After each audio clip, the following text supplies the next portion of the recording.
Le caïman et le piranha.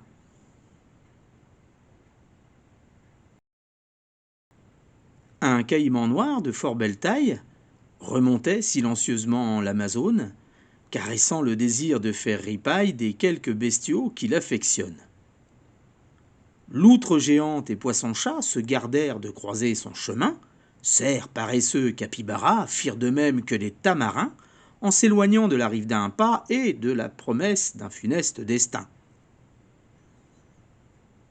La veille, ses dents conçues pour le pire avaient œuvré à happer une tortue, à engloutir un royal tapir, ainsi qu'un dauphin rose dodu.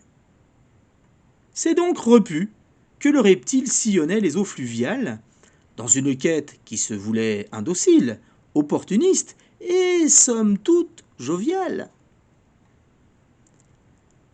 Le crocodilien fureta dans la Varzea, serrant un piranha au pied d'un manilcara. Sa taille ingrate fut estimée avec raison et ne se résumerait qu'à un plaisir modique, mais son humeur étant au jeu tragique, il le martyriserait de 1000 façons. S'amusant de sa peur, le redoutable dit « Je vais te gober au quart, loue Dieu, proie modeste !» N'en faites rien, frétille le fretin transi. je suis tout petit et mes arêtes indigestes. Cesse tes jérémiades et viens dans mon gosier. Sur ces mots, le piranha bomba le torse, sourit et afficha son regard carnassier, promesse qu'il combattrait avec force. Avant le quart, je vous mangerai tout cru, Au caïman assura le téméraire. et je me délecterai de votre chair.